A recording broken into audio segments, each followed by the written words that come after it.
혹시 30 가까이 되어서도 부모님 돈만 축 내며 백수로 살고 있다면 어떨까요? 드리프트 사고 한 번 때문에 완전히 달라진 29살 자동차 덕후의 이야기입니다.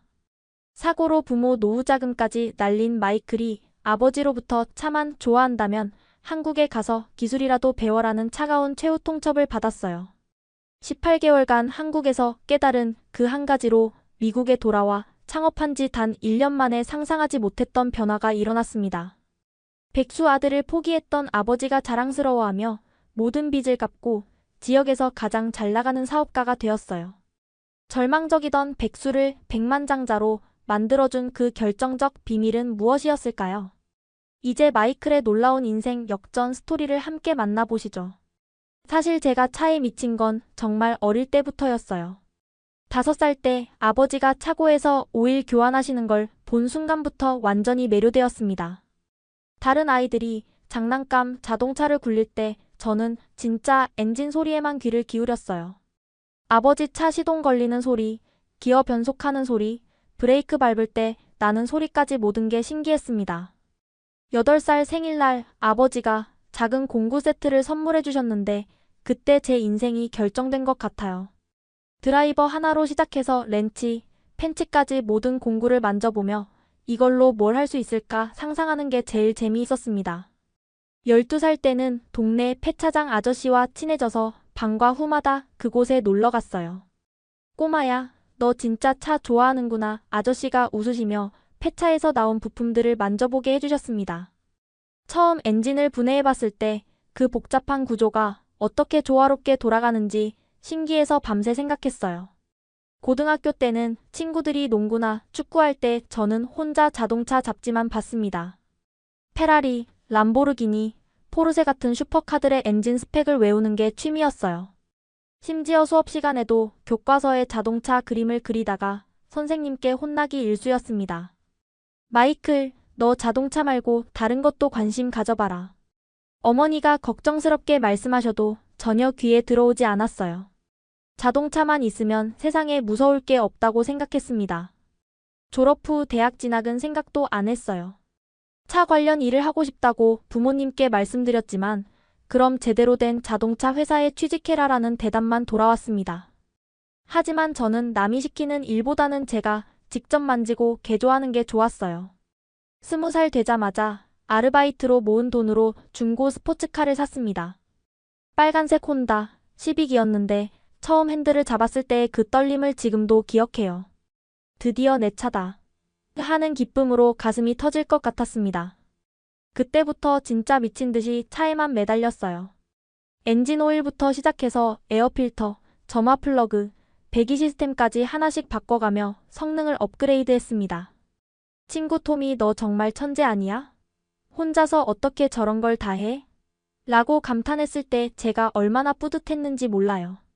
밤마다 공터에서 하는 드리프트 연습은 제게 최고의 스릴이었습니다.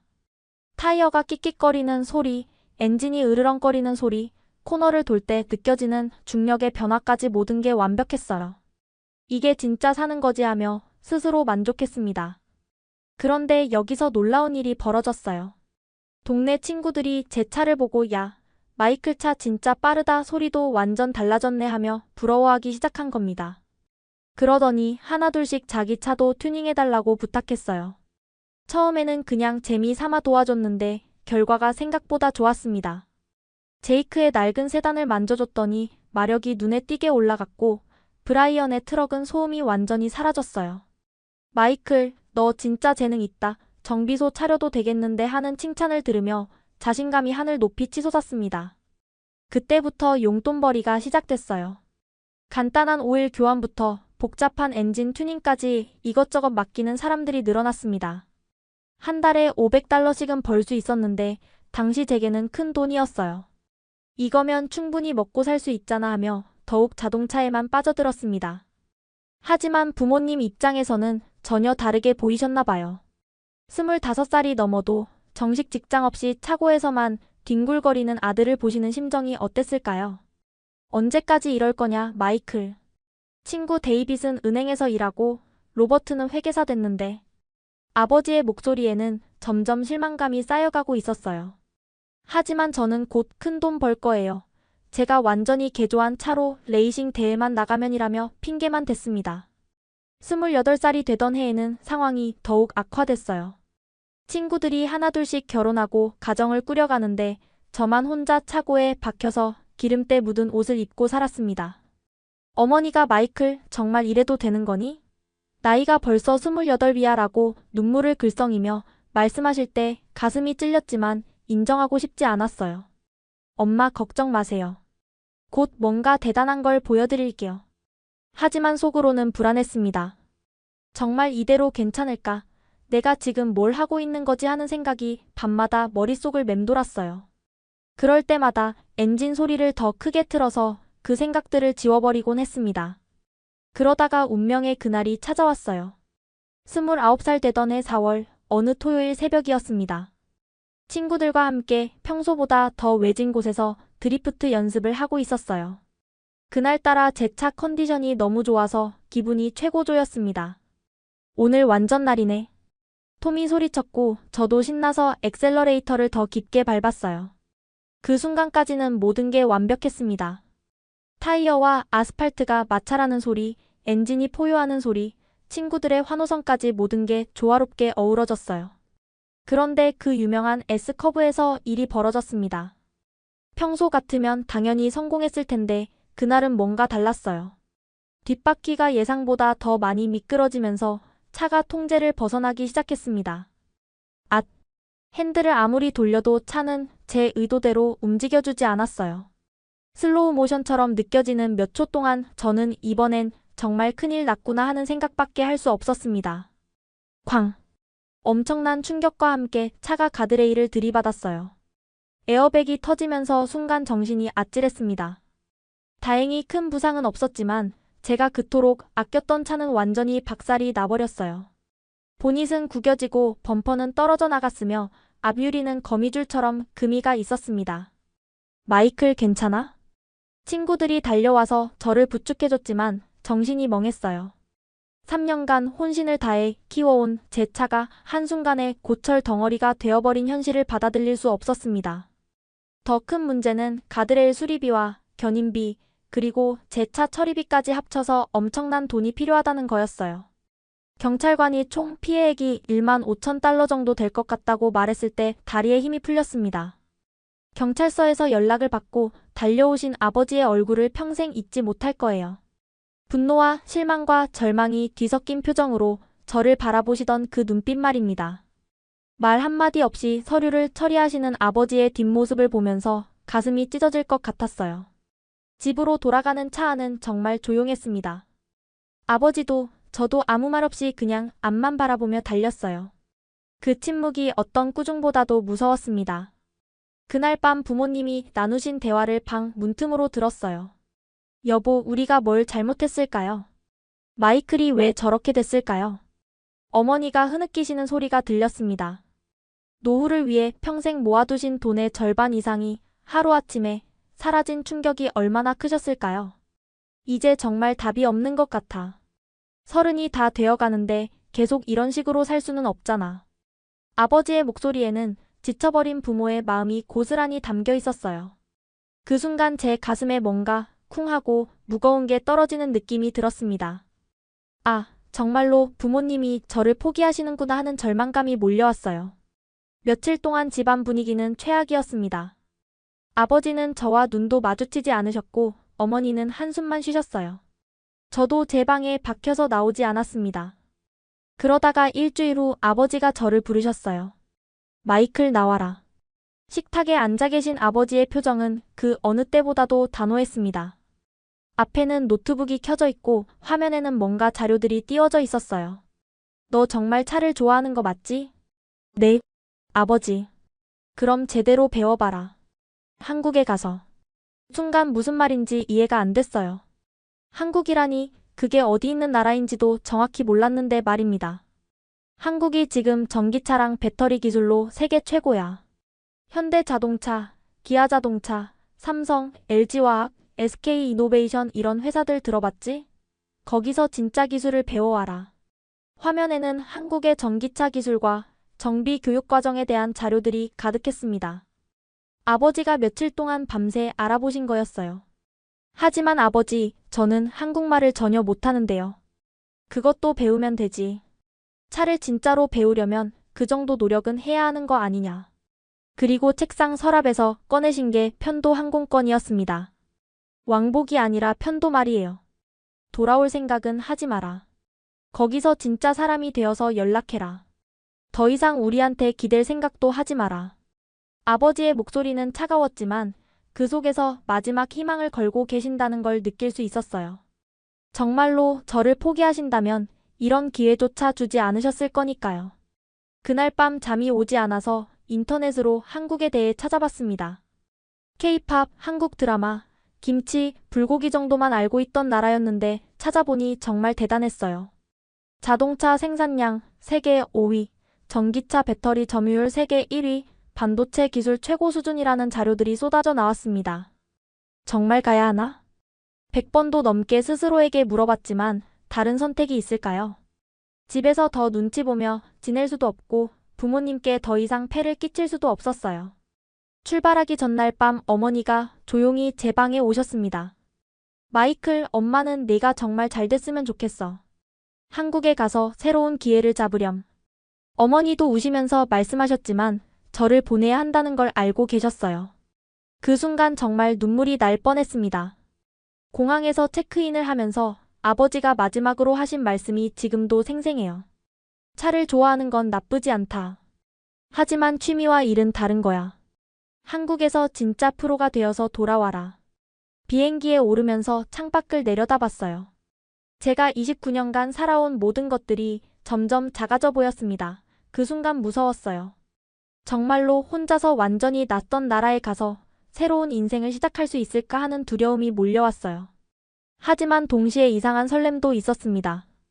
정말로 한국에서 세계 최고 수준의 자동차 기술을 배울 수 있다면, 그리고 부모님께 떳떳한 아들이 될 수 있다면 얼마나 좋을까 하는 기대감도 있었거든요. 그때는 몰랐습니다. 이 한 장의 편도 항공권이 제 인생을 완전히 뒤바꿔 놓을 거라는 걸 말이에요. 인천공항에 내렸을 때 느낀 첫 감정은 완전한 당황이었어요. 공항 안내 방송부터 시작해서 모든 글자가 외계어 같았습니다. 다행히 영어 안내도 있었지만 한국 사람들이 얼마나 빠르게 움직이는지 보고 깜짝 놀랐어요. 여기 사람들은 왜 이렇게 급하지? 하는 생각이 들면서 동시에 무서웠습니다. 아버지가 미리 연락해두신 분이 공항에서 저를 기다리고 계셨어요. 박준혁이라고 하시는 50대 중반의 남성분이셨는데 첫인상이 정말 강렬했습니다. 키도 크고 목소리도 굵직했지만 눈빛은 따뜻했어요. 마이클이지? 아버지께서 많은 얘기 해주셨어. 한국어로 말씀하시다가 영어로 바꿔주셨는데 발음이 생각보다 좋아서 놀랐습니다. 나중에 알고 보니 젊은 시절 미국에서 몇 년간 공부하신 분이었어요. 차를 타고 가면서 창밖을 보는데 정말 신기했습니다.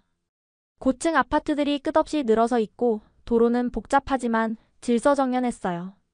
무엇보다 전기차가 정말 많이 보였습니다. 와, 진짜 전기차 천국이네 하고 속으로 감탄했어요. 한국 어때? 처음이지?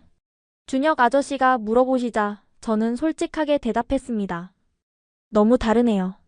모든 게 빨라 보이고 사람들도 많고 적응하는데 시간 걸릴 거야. 하지만 여기서 제대로 배우면 평생 써먹을 기술 얻을 수 있어. 그분의 자신감 넘치는 말투에서 뭔가 든든함이 느껴졌어요. 제가 지낼 곳은 고시원이었습니다. 방 크기를 보고 정말 깜짝 놀랐어요. 침대 하나 놓으면 거의 가득 찰 만큼 작았거든요. 하지만 필요한 건 다 있었습니다. 작은 책상, 냉장고, 에어컨까지 말이에요. 이게 진짜 제 방인가요? 학생들 대부분 이런 데서 살아. 좁지만 공부하기엔 충분해. 첫날 밤은 정말 잠이 안 왔어요. 밖에서 들리는 소음도 낯설고 냄새도 다르고 모든 게 어색했습니다. 정말 여기서 18개월을 버틸 수 있을까 하는 불안감이 밀려왔어요. 다음 날부터 본격적인 교육이 시작됐습니다. 전기차 정비 교육원은 생각보다 크고 현대적이었어요. 최신 장비들이 가득하고 실제 전기차들도 여러 대 있었습니다. 하지만 가장 충격적인 건 수업 방식이었어요. 안전이 최우선이다. 전기차는 고전압을 다루기 때문에 한 번 실수하면 생명이 위험하다. 준혁 선생님의 첫 수업이 시작되자마자 분위기가 확 바뀌었습니다. 제가 지금까지 자동차를 다뤄온 방식과는 완전히 달랐어요. 일반 자동차는 대충 해도 큰 문제 없었는데 전기차는 절차 하나하나가 생명과 직결되어 있었습니다. 차를 좋아한다고 다 아는 건 아니다. 안전부터 배우라. 그 말씀을 들었을 때 제 자존심이 좀 상했어요. 저도 나름 자동차는 많이 만져봤다고 생각했거든요. 하지만 첫 실습을 해보니 정말 아무것도 모르는 초보자였습니다. 전기차 배터리를 분해하는 실습 시간이었는데 안전 장비부터 착용하는 것만 10분이 넘게 걸렸어요. 절연 장갑, 보호 안경, 정전기 방지복까지 완전 무장을 하고 나서야 배터리에 손댈 수 있었습니다. 왜 이렇게 복잡해요? 제가 투덜거리자 옆에 있던 한국 학생이 웃으며 말했어요. 형, 전기차 배터리가 사람 한 명 죽일 수 있는 전압이거든요. 400V 넘어요. 그 말을 듣고 등골이 오싹해졌습니다. 지금까지 제가 얼마나 위험하게 차를 만져왔는지 깨달았어요. 수업은 이론과 실습이 반반이었는데 이론이 정말 어려웠습니다. 전기 기초부터 시작해서 배터리 화학, 모터 원리, 충전 시스템까지 배워야 할 게 산더미였어요.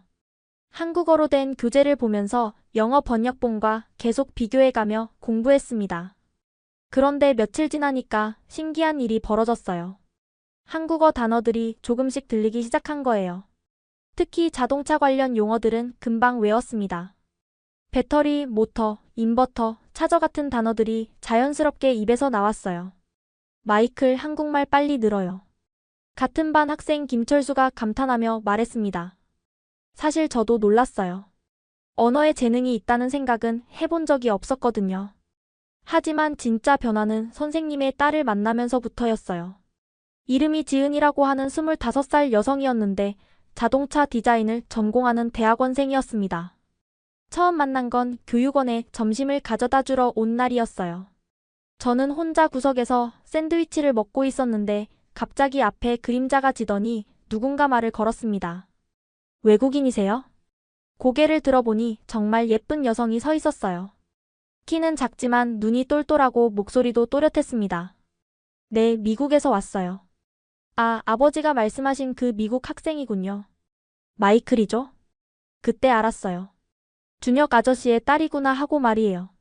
하지만 지은의 첫인상은 그리 좋지 않았습니다.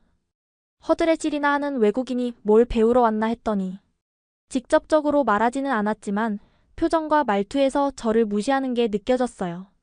아마 아버지에게서 제 과거 이야기를 들었을 거예요. 29까지 백수로 지내다가 사고쳐서 한국으로 쫓겨온 철없는 외국인이라고 말이에요. 그날 이후로 지은은 일주일에 2~3번씩 정비소에 나타났습니다. 아버지 일을 도우러 온다고 했지만 저를 관찰하는 것 같았어요. 제가 실습을 할 때면 멀찍이 서 지켜보다가 실수를 하면 역시라는 표정을 짓곤 했습니다. 솔직히 기분이 좋지 않았어요. 하지만 그때부터 오기가 생겼습니다. 꼭 인정받고 말겠다 하는 마음으로 더 열심히 하기 시작했어요. 매일 수업이 끝나면 고시원에 돌아가서 복습을 했습니다. 이해가 안 되는 부분은 유튜브로 영어 강의를 찾아보고 한국어 교재와 비교해가며 공부했어요. 밤 12시가 넘어서야 잠들곤 했습니다. 한 달 정도 지나니까 확실히 실력이 늘었어요. 배터리 점검도 훨씬 빨라졌고 모터 분해 조립도 능숙해졌습니다. 선생님 씨도 제 변화를 알아차리셨어요. 마이클 많이 늘었어. 처음보다 훨씬 안정적이야. 칭찬을 들으니 기분이 좋았지만 지은의 반응은 여전히 차갑더라고요. 그런데 2달째 되던 어느 날 특별한 일이 있었습니다. 실습 시간에 고장난 전기차를 진단하는 과제가 나왔어요. 증상은 간단했어요. 시동이 안 걸린다는 것이었습니다. 다른 학생들은 배터리 문제일 거라고 생각하며 배터리부터 체크했어요. 하지만 저는 뭔가 다른 느낌이 들었습니다. 엔진음이.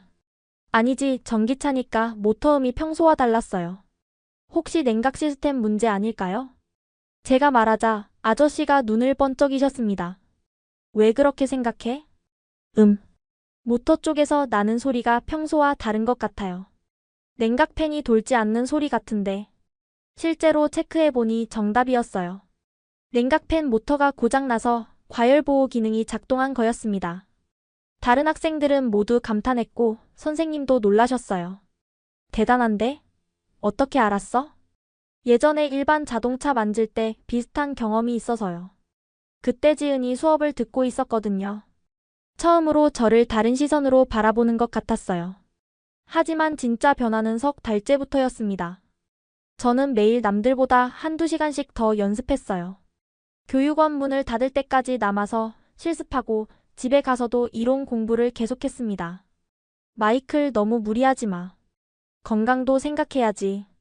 준혁 아저씨가 걱정해 주셨지만 저는 멈출 수가 없었어요. 이번이 정말 마지막 기회라는 생각이 들었거든요. 어느 날 밤 11시쯤 되었을 때 교육원에서 혼자 전기차 배터리 진단 연습을 하고 있었어요. 그런데 갑자기 문이 열리더니 지은이 들어왔습니다. 아직도 여기 있어요? 아, 네. 조금만 더 하려고요. 매일 이렇게 늦게까지 해요? 거의요. 지은이 제 작업하는 모습을 가만히 지켜봤어요. 처음으로 적대적이지 않은 시선이었습니다. 생각보다 진지하네요. 그 말에 제 손이 잠깐 멈췄어요. 처음으로 지은에게서 인정받는 느낌이 들었거든요. 당연하죠. 저한테는 정말 중요한 일이니까요. 중요한 일이요? 네. 이게 제 마지막 기회거든요. 여기서 실패하면 정말 갈 곳이 없어요. 진심을 담아 말했더니 지은의 표정이 조금 부드러워졌어요. 그날 이후로 지은의 태도가 확실히 달라졌습니다. 저를 무시하는 대신 가끔씩 격려를 해주기 시작했어요. 오늘 실습 잘하던데요. 아버지도 칭찬하시더라고요. 이런 말을 들으면 하루 종일 기분이 좋았어요. 하지만 진짜 전환점은 넷째 달에 찾아왔습니다. 어느 금요일 밤 비가 억수같이 내리고 있었는데 갑자기 교육원으로 긴급 전화가 걸려왔어요. 전기 택시가 갑자기 멈췄다는데 나갈 수 있어? 준혁 아저씨가 저에게 물어보셨어요. 보통은 정식 기사님들이 출동하는데 그날은 다들 다른 일로 바빴나 봐요. 저도 갈 수 있을까요? 아직 정식 자격증은 없지만 간단한 점검 정도는 할 수 있으니까 따라와. 비 속에서 출동한 곳은 시내 중심가였어요. 전기 택시 한 대가 도로 한가운데 멈춰서 뒤쪽으로 차들이 길게 줄을 서 있었습니다. 완전히 먹통이에요. 갑자기 모든 게 꺼져버렸어요. 택시기사 아저씨가 다급하게 말씀하셨어요. 박 선생님과 함께 차를 점검해보니 메인 퓨즈가 나간 거였습니다. 하지만 단순히 퓨즈만 바꿔서는 안 되는 상황이었어요. 왜 퓨즈가 나갔는지 원인을 찾아야 했거든요. 마이클, 내가 한번 봐. 선생님이 기회를 주셨어요. 비에 흠뻑 젖으면서 차 곳곳을 점검했습니다. 그러다가 충전 포트 쪽에서 이상한 냄새를 맡았어요. 여기 뭔가 탔는 냄새가 나는데요. 자세히 보니 충전 케이블 연결 부분에서 누전이 있었던 것 같았어요. 빗물이 들어가서 합선이 일어난 거였습니다. 맞아, 이거네. 빨리 처리하자. 일사천리로 응급수리를 마쳤더니 택시가 다시 살아났어요. 기사 아저씨가 정말 고마워하셨고 준혁 아저씨도 만족스러워하셨습니다. 잘했어, 마이클. 진짜 늘었구나. 교육원으로 돌아와서 젖은 옷을 갈아입고 있는데 지은이 따뜻한 커피를 가져다 줬어요. 고생하셨어요. 아버지가 칭찬하시더라고요. 그 순간 정말 감동적이었어요. 지은이 처음으로 저를 인정하는 눈빛으로 바라봐 주었거든요. 생각보다 진지한 사람이네요. 지은이 미소를 지으며 말했을 때 제 마음속에 뭔가 따뜻한 감정이 싹트기 시작했습니다. 아, 이 사람이 정말 좋구나 하는 마음이 들었어요. 그날 이후로 지은과의 관계도 완전히 달라졌고 저의 한국 생활도 새로운 국면에 접어들게 되었습니다. 단순히 기술을 배우러 온 외국인이 아니라 정말로 이곳에서 새로운 인생을 시작하고 있다는 느낌이 들었어요. 18개월의 교육과정이 끝나갈 무렵 저는 정말 많은 변화를 겪었습니다.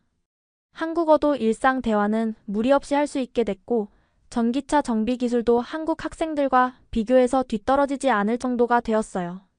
하지만 가장 큰 변화는 지은과의 관계였습니다. 어느새 저희는 매일 저녁 함께 커피를 마시며 하루 있었던 일들을 나누는 사이가 되어 있었어요. 지은이 대학원 과제로 고민하고 있을 때 제가 실무 경험을 바탕으로 조언을 해주기도 했고 제가 한국 문화를 이해하지 못할 때는 지은이 친절하게 설명해주곤 했습니다. 마이클 곧 미국으로 돌아가죠? 어느 날 저녁 지은이 조심스럽게 물었어요. 졸업이 2달 앞으로 다가왔던 시점이었습니다.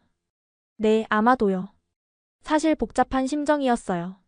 한편으로는 부모님께 제 변화를 보여드리고 싶었지만 다른 한편으로는 이곳을 떠나기가 싫어지고 있었거든요. 특히 지은을 두고 가는 게 힘들었습니다. 한국에서 배운 기술로 미국에서도 성공하실 거예요. 지은이 응원해 주었지만 목소리에 아쉬움이 묻어 있었어요. 저도 마찬가지였습니다. 준혁 아저씨도 제 미래를 걱정해 주셨어요. 마이클 미국 가서 뭘 할 생각이야? 전기차 정비소를 차려볼까 해요. 한국에서 배운 기술을 써서요. 좋은 생각이야. 하지만 쉽지 않을 거다. 기존 정비소들의 견제도 있을 거고. 준혁 아저씨 말씀이 맞았어요. 미국의 전기차 시장은 아직 초기 단계였고 대부분의 정비는 딜러에서만 가능했습니다. 독립적인 전기차 정비소는 거의 없는 상황이었거든요. 졸업식 날이 다가올수록 마음이 복잡해졌습니다. 성취감과 아쉬움이 동시에 밀려왔어요. 마지막 실습 평가에서 만점을 받았을 때 준혁 아저씨가 저를 꼭 안아주시며 정말 자랑스럽다고 하신 순간은 지금도 잊을 수 없어요. 아버지가 이렇게 말씀하시는 거 처음 봐요. 지은이 옆에서 미소 지으며 말했습니다. 그 말을 들으니 가슴이 뭉클해졌어요. 드디어 졸업 당일이 왔습니다. 28명의 동기들과 함께 수료증을 받는 순간 정말 감격스러웠어요.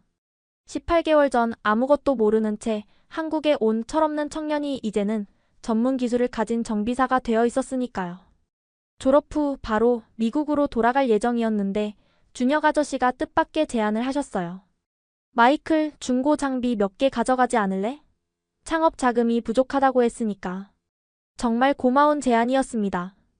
진단기, 배터리 테스터, 충전기 등 기본적인 장비들을 합리적인 가격에 양도해 주신다고 하셨어요. 어떻게 이런 호의를. 내가 열심히 한 걸 지켜봤어. 성공할 거라고 확신한다. 준혁 아저씨의 믿음이 저에게는 큰 힘이 되었습니다. 미국으로 떠나는 마지막 밤 지은과 함께 한강변을 걸었어요. 야경이 정말 아름다웠지만 이별을 앞둔 마음은 착잡했습니다. 연락 자주 해요. 어떻게 지내는지 궁금할 거예요. 지은이 말했을 때 저도 똑같은 마음이었어요. 당연하죠.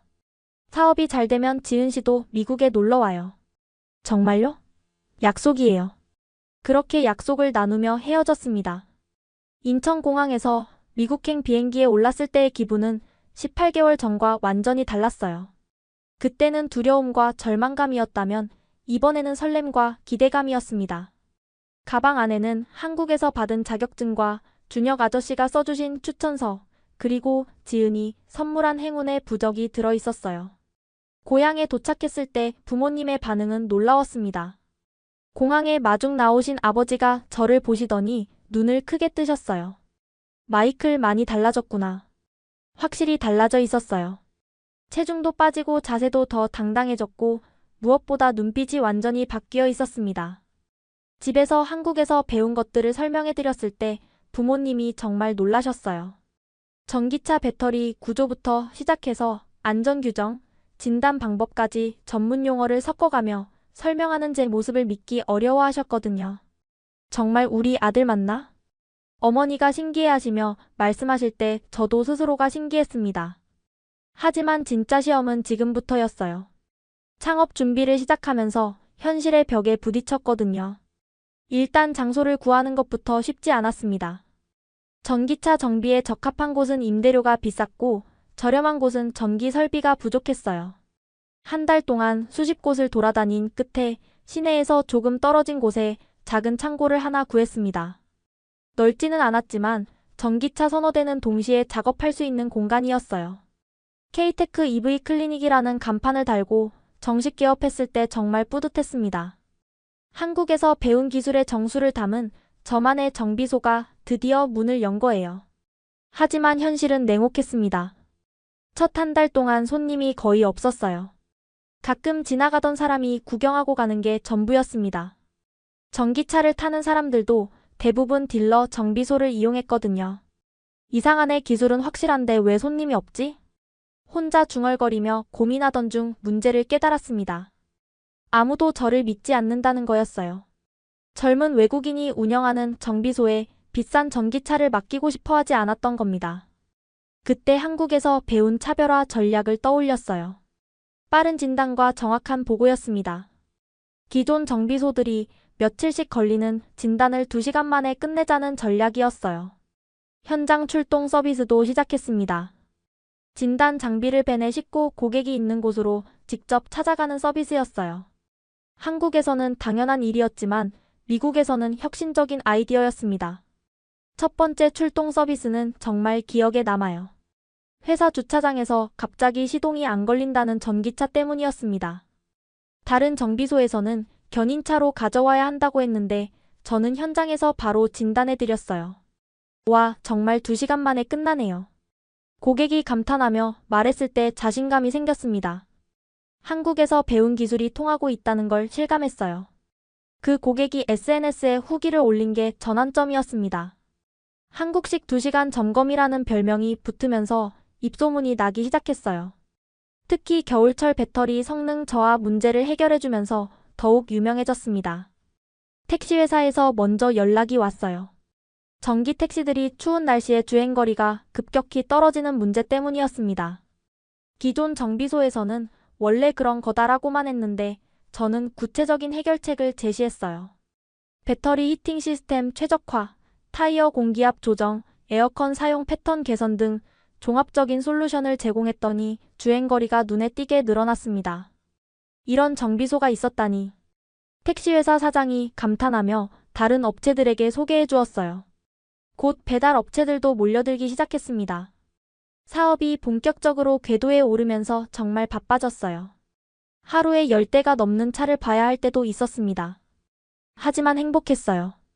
제가 진짜 좋아하는 일을 하면서 돈도 벌 수 있다는 게 꿈만 같았거든요. 그런데 성공하면서 기존 딜러 정비소들의 견제도 심해졌어요. 무자격자가 위험한 작업을 한다는 식의 루머를 퍼뜨리기도 했고 가격 경쟁으로 압박을 가하기도 했습니다. 하지만 저는 흔들리지 않았어요. 한국에서 배운 안전 규정을 철저히 지켰고 고객 만족도로 승부했습니다. 무엇보다 정직하게 일했어요. 바쁜 와중에도 지인과의 연락은 놓지 않았습니다. 매주 영상통화를 하면서 서로의 일상을 공유했어요. 제가 사업이 잘 되고 있다는 소식을 전하면 지은도 정말 기뻐했습니다. 정말 자랑스러워요. 아버지도 마이클 얘기만 나오면 뿌듯해하세요. 그런 말을 들으면 더욱 힘이 났어요. 개업한 지 6개월 만에 직원 1명을 고용할 수 있게 되었습니다. 동네 청년이었는데 자동차에 관심이 많은 아이였어요. 제가 한국에서 배운 기술들을 하나씩 가르쳐주기 시작했습니다. 와, 이런 방법도 있구나. 제자가 감탄할 때마다 준혁 아저씨 생각이 났어요. 저도 이제 누군가를 가르치는 입장이 되었구나 하는 뿌듯함이 들었습니다. 8개월째가 되었을 때 정말 놀라운 일이 일어났어요. 한 달 수입이 제가 사고로 날린 돈과 비슷해진 거였습니다. 그동안 부모님께 끼친 폐를 조금씩 갚아나갈 수 있게 된 거예요. 아버지께 첫 번째 용돈을 드렸을 때 아버지의 표정을 잊을 수 없습니다. 마이클 정말 대견하다. 목이 메인 목소리로 말씀하시는 아버지를 보면서 저도 눈물이 날 뻔했어요. 1년이 지나자 정말 안정적인 수입을 올릴 수 있게 되었습니다. 직원도 3명으로 늘었고 단골 고객들도 많이 생겼어요. 지역 신문에서 인터뷰 요청까지 들어올 정도로 유명해졌습니다. 하지만 성공할수록 지은이 더 그리워졌어요. 영상통화로만 만나는 게 점점 아쉬워졌습니다. 특히 기쁜 일이 있을 때마다 바로 옆에서 함께 기뻐해줄 사람이 지은이었으면 좋겠다는 생각이 들었어요. 언제 한국에 놀러 올 거예요? 지은이 물었을 때 저는 진지하게 대답했습니다. 곧 갈게요. 정말 보고 싶어요. 사실 한국 방문을 계획하고 있었지만 사업이 너무 바빠서 쉽게 시간을 낼 수가 없었어요. 그러던 중 개업 1주년이 다가오면서 뭔가 특별한 기념을 하고 싶다는 생각이 들었습니다. 하지만 그때는 몰랐어요. 정말 특별한 손님들이 저를 찾아올 거라는 걸 말이에요. 처음에는 간단하게 넘어갈 생각이었는데 직원들과 단골 고객들이 제대로 된 행사를 하자고 제안했어요. 사장님이 이 지역 전기차 산업 발전에 기여한 게 얼마나 큰데요. 꼭 축하해야죠. 정비소 앞마당에 작은 무대를 설치하고 리본 커팅 준비까지 했습니다. 그런데 그때 정말 놀라운 소식이 전해졌어요. 마이클, 한국에서 손님이 오신다고 하는데? 직원이 신기해하며 말했을 때 저는 가슴이 두근거렸어요. 혹시 준혁 아저씨께서 오시는 건가 하는 생각이 들었거든요. 며칠 전부터 연락이 안 되셨는데 바쁘신가 보다 했었어요. 기념식 당일 아침 공항으로 마중을 나갔습니다. 입국장 문이 열리면서 준혁 아저씨가 나타나셨을 때 저는 달려가서 인사를 드렸어요. 아저씨 정말 오셨네요. 당연히 와야지. 내 제자 1주년 기념식인데. 그런데 준혁 아저씨 뒤로 또 다른 사람이 나타났습니다. 처음에는 눈을 의심했어요. 정말 지은이 맞나 싶었거든요. 지은 씨? 깜짝 놀라셨죠? 마이클 1주년 기념식에 어떻게 안 올 수가 있어요. 지은이 환하게 웃으며 말했을 때 제 마음은 완전히 뒤죽박죽이 되었습니다. 영상통화로만 보던 지은을 1년 만에 직접 만나게 되다니요. 어떻게 시간을 내셨어요? 회사에 휴가 내고 왔어요. 아버지가 가신다고 하니까 저도 따라오고 싶어졌거든요. 차 안에서 준혁 아저씨가 말씀하셨어요. 마이클, 내 소식 한국에서도 유명해졌어. 한국식 정비 방법을 미국에 성공적으로 정착시켰다고 업계에서 화제더라고. 정말 뜻밖의 말씀이었어요. 제가 한 일이 한국에까지 알려졌다니 믿기지 않았습니다. 기념식장에 도착했을 때 이미 많은 사람들이 모여 있었어요. 단골 고객들, 직원들, 동료 사업자들까지 100명이 넘는 분들이 와주셨습니다. 사장님, 정말 대단하세요. 한국에서까지 손님이 오시네요. 모든 사람들이 신기해했어요. 특히 지은을 보고는 더욱 놀라워했습니다. 리본 커팅 시간이 되었을 때 준혁 아저씨가 마이크를 잡으셨어요. 안녕하세요. 저는 한국에서 온 박준혁입니다. 마이크를 가르쳤던 선생입니다. 박수가 터져나왔어요. 준혁 아저씨가 영어로 인사말을 이어가셨습니다. 마이클은 제가 가르친 학생 중에서도 정말 특별한 존재입니다. 포기하지 않는 정신과 끊임없는 노력으로 여기까지 왔어요. 그리고는 저를 불러서 함께 리본을 자르자고 하셨습니다. 가위를 들고 리본을 자르는 순간 정말 감격스러웠어요. 1년 전 아무것도 없이 시작한 정비소가 이렇게까지 성장했다니요. 하지만 진짜 놀라움은 그 다음이었습니다. 갑자기 지은이 무대로 올라온 거예요. 잠깐만요, 제가 할 말이 있어요. 모든 사람들이 조용해졌습니다. 지은이 마이크를 잡고 저를 바라보며 말하기 시작했어요. 마이크를 처음 만났을 때 저는 이 사람을 완전히 오해했어요. 그냥 철없는 외국인이라고 생각했거든요. 사람들이 웃음을 터뜨렸습니다. 하지만 시간이 지나면서 이 사람이 얼마나 진실한 사람인지 알게 되었어요. 매일 밤늦게까지 공부하고 연습하는 모습을 보면서 정말 감동받았습니다. 지은의 말에 저도 가슴이 뭉클해졌어요. 마이클은 한국에서 기술만 배운 게 아니에요.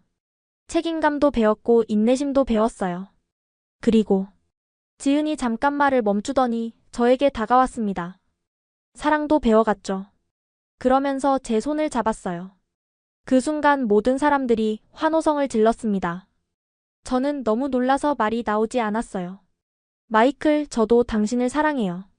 지은이 사람들 앞에서 고백을 한 거였습니다. 꿈인가 싶을 정도로 믿기지 않았어요. 정말요? 제가 떨리는 목소리로 물었을 때 지은이 고개를 끄덕였습니다. 네, 정말이에요. 그래서 한국에서 회사 그만두고 여기로 이주할 준비를 해왔어요. 이게 무슨 일인가 싶었어요. 지은이 저 때문에 한국에서의 모든 걸 포기하고 미국으로 온다고요? 하지만 지은 씨, 한국에서 좋은 회사 다니고 계시잖아요. 좋은 회사보다 좋은 사람이 더 중요해요. 그리고 여기서도 제 전공을 살릴 수 있는 일을 찾을 수 있을 거예요. 그 순간 모든 게 꿈만 같았습니다. 1년 전만 해도 아무것도 없던 제가 이제는 성공한 사업과 사랑까지 얻게 되다니요. 축하 파티가 끝나고 나서 준혁 아저씨와 지은, 그리고 저는 조용한 곳에서 대화를 나눴습니다. 마이클, 정말 자랑스럽다. 내가 이렇게까지 성장할 줄 몰랐어. 준혁 아저씨가 진심 어린 눈빛으로 말씀하셨어요. 모든 게 아저씨 덕분입니다. 아저씨가 가르쳐 주신 기술과 마음가짐이 없었다면 여기까지 올 수 없었어요. 아니야, 내 노력의 결과야. 그리고 지은이도 내 진심을 알아봐 준 거고.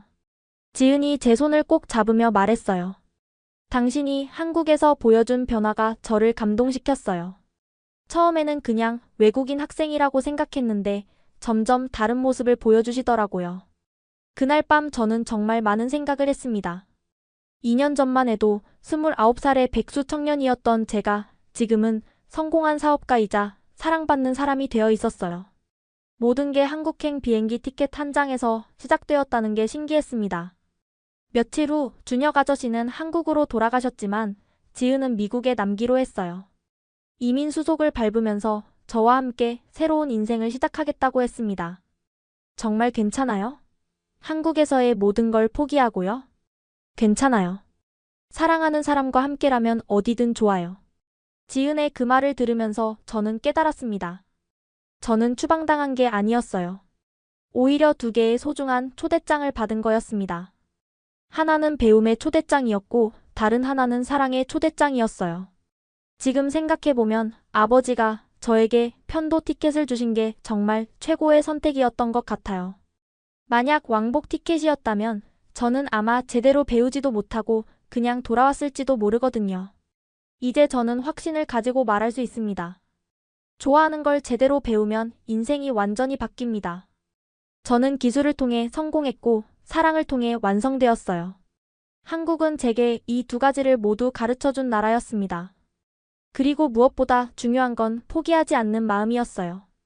아무리 힘들고 절망적인 상황에서도 끝까지 노력하면 반드시 길이 열린다는 걸 몸소 경험했습니다. 지금도 매일 아침 정비소 문을 열 때마다 감사한 마음이 들어요. 이 모든 게 저에게는 기적 같은 일이니까요. 그리고 앞으로도 한국에서 배운 정신으로 더 많은 사람들에게 도움이 되고 싶습니다. 오늘의 이야기는 여기까지입니다. 마음에 드셨다면 구독과 좋아요 잊지 말고 한 번씩 눌러주세요.